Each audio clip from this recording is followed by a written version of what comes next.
Hi everyone. आप सभी स्वस्थ और मस्त होंगे। मैं भी ठीक हूँ। स्टोरी का नाम रूहानी इश्क, एपिसोड 2। चाहत का पहला रंग। आरोही आज जल्दी उठी। माँ ने कहा, बिटिया आज मोहल्ले में गरबा का आयोजन है, सब औरतें सज धज कर जाएंगी, तुम भी तैयार रहना। आरोही ने सिर हिला दिया, मगर उसके दिल में बस एक ही ख्याल था, क्या मायरा वहाँ आएगी? उसने आईने में खुद को देखा। आज उसने नीली सिल्क की साड़ी निकाली, बालों में गजरा लगाया और हल्की सी लिपस्टिक लगाई। आईने में खुद को देखकर उसने मन ही मन सोचा, पता नहीं मायरा को मैं कैसी लगूंगी। दूसरी ओर मायरा भी घर में तैयार हो रही थी। उसने लाल रंग का घाघरा चुना, जिस पर सुनहरे धागों की कढ़ाई थी। उसने आईने में खुद को देखा और हौले से मुस्कुराई और मन में बुदबुदाती है, आज अगर आरोही दिख जाए तो देखना, उससे नज़रें हटाना मुश्किल होगा। उसने जानबूझकर अपने बाल खुले छोड़े ताकि वे हवा के साथ उड़ते रहें और सबकी नज़रें उसकी तरफ खिंचें। इधर मोहल्ले का मैदान रंग बिरंगी झालरों लाइटों से सजा था। ढोल की थाप पर महिलाएं और लड़कियां घांगरे घुमाते हुए नाच रही थी। माहौल में खुशी थी, मगर आरोही और मायरा के दिलों में बेचैनी। जैसे ही दोनों की नज़रें मिली, दोनों एक पल के लिए थम गईं। चारों ओर शोर था, लेकिन उनके लिए सब खामोश हो चुका था। गरबा शुरू हुआ।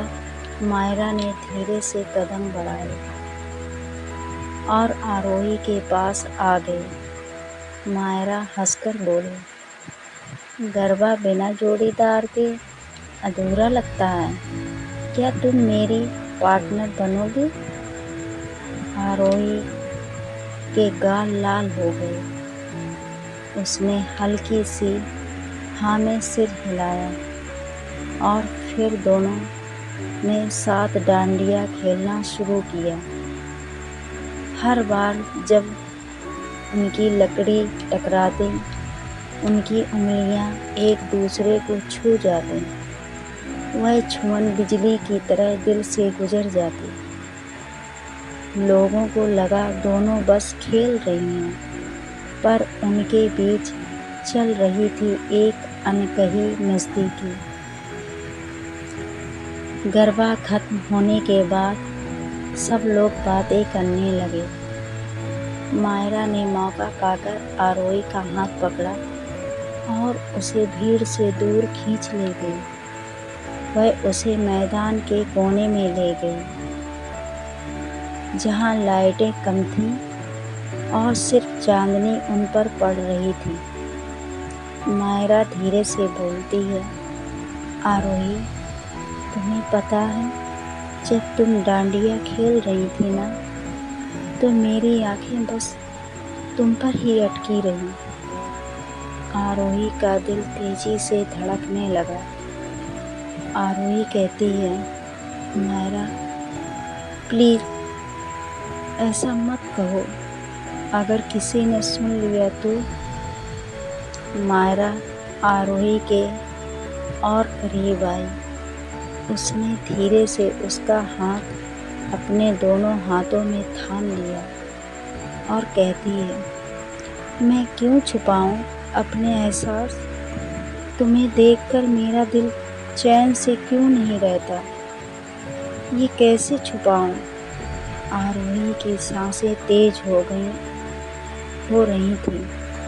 उसने होंठ भींच लिए, लेकिन उसकी आंखें सब कुछ बयां कर रही थीं। हवा चल रही थी।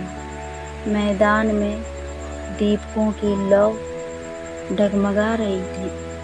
आरोही कांप रही थी, ना जाने ठंड से या उस अजीब सी आग से जो भीतर जल रही थी।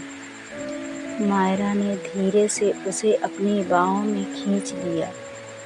आरोही चौंकी, लेकिन विरोध नहीं किया। उसने अपना चेहरा मायरा के सीने में छुपा लिया। उस पल दोनों के शरीर एक दूसरे से सटे हुए थे। आरोही को पहली बार किसी लड़की की बाहों में सुकून और सिहरन एक साथ महसूस हो रही थी।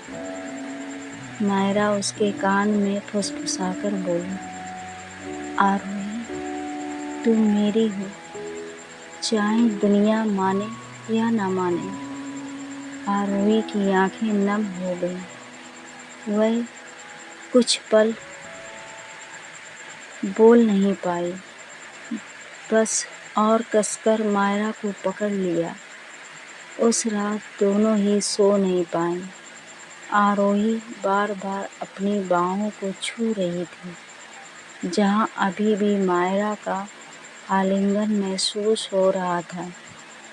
उसका दिल बार बार वही सोचता, अगर मैं सच में उसकी हो जाऊं तो। मायरा दूसरी ओर मायरा बिस्तर पर लेटे लेटे मुस्कुरा रही थी। उसके होंठों पर बस ख्याल था, अब ये रिश्ता दोस्ती से कहीं आगे बढ़ चुका है। अब हम भी बढ़ते हैं आगे। अब देखते हैं कल क्या होता है स्टोरी में। Bye bye.